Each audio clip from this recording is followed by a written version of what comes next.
Hello everyone, मैं हूं कामरान चौधरी और आप देख रहे हैं chemistry with Kamran. Previous lecture में हम लोग देख रहे थे यूजेस ऑफ आइसोटोप्स, जिसमें हमने पहले 3 यूजेस आइसोटोप्स के कवर कर लिए थे।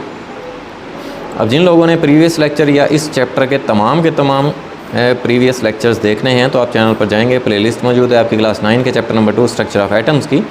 वहाँ पर आपको इस चैप्टर के तमाम प्रीवियस लेक्चर्स मिल जाएंगे। आज बाकी बच जाने वाले आइसोटोप के 2 यूजेस हम लोग डिस्कस कर लेते हैं। अब फोर्थ यूज़ क्या है आइसोटोप का? इन chemical reaction and structure determination. Chemical reaction और स्ट्रक्चर को डिटरमाइन करने में कुछ रेडियो एक्टिव आइसोटोप्स हम लोग यूज़ करते हैं। वो क्या हैं? The radioisotopes are used in a chemical reaction to follow a radioactive element during the reaction and ultimately to determine the structure.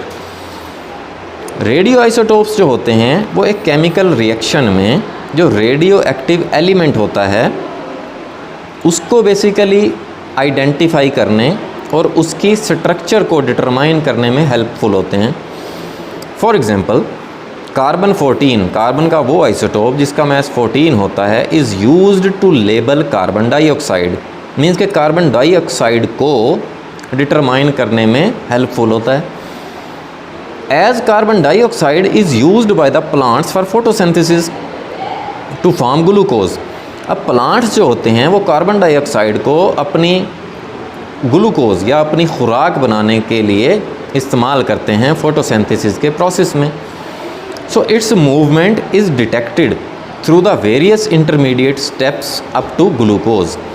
अब कार्बन डाइऑक्साइड की जो मूवमेंट है ना, बेसिकली उसको डिटेक्ट किया जाता है कब तक? जब तक के ग्लूकोज ना बन जाए। ठीक है, तो हर स्टेप पे बेसिकली आप कार्बन डाइऑक्साइड को क्या कर रहे होते हैं? डिटेक्ट कर रहे होते हैं। फिर नेक्स्ट यूज़ क्या है? Applications in power generation.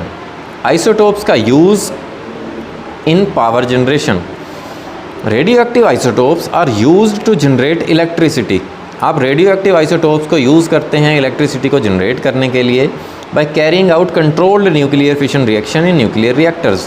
Nuclear reactors में रिएक्शन होता है जिसको आप न्यूक्लियर फिशन रिएक्शन बोलते हैं।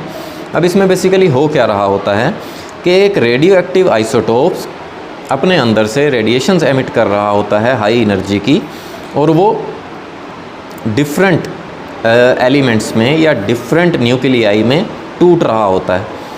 जैसे यूरेनियम जो होता है जिसका मास 235 होता है, is bombarded with slow moving neutrons. Slow moving neutrons इस पर बम्बार्ड किए जाते हैं, इस पर गिराए जाते हैं।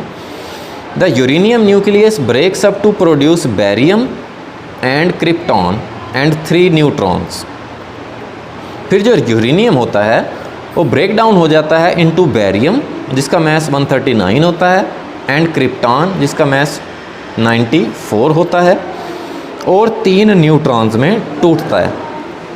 तो इसकी जो केमिकल इक्वेशन है वो यहाँ पे आपके सामने मैंने लिखी हुई है कि यूरेनियम है, यूरेनियम का वो आइसोटोप जिसका मास 235 है, उस पे हमने न्यूट्रॉन्स बम्बार्ड करवाए तो ये जो यूरेनियम होता है ये ब्रेक डाउन हो जाता है इनटू बैरियम एंड क्रिप्टॉन, और साथ साथ 3 न्यूट्रॉन्स एमिट होते हैं और एनर्जी एमिट होती है। A large amount of energy is released which is used to convert water into steam in boilers. अब बड़े बड़े बॉयलर्स होते हैं, उनके अंदर वाटर होता है। अब उस वाटर को स्टीम में कन्वर्ट करने के लिए ये जो एनर्जी एमिट होती है इसको यूज़ किया जाता है। The steam then drives the turbines to generate electricity. अब उन स्टीम्स की मदद से टर्बाइंस को घुमाया जाता है जिसकी मदद से इलेक्ट्रिसिटी जनरेट होती है। This is the peaceful use of atomic energy for the development of a nation. ये एक अच्छा मतलब मेथड है एनर्जी जनरेट करने का, पावर जनरेट करने का। सो ये तो थे यूजेस ऑफ आइसोटोप्स। होपफुली आपको क्लियर हो गए होंगे। फिर भी अगर आपके माइंड में कोई भी कन्फ्यूजन है, कोई क्वेश्चन है आपका, देन आप नीचे कमेंट सेक्शन में मुझसे पूछ सकते हैं। Thank you very much.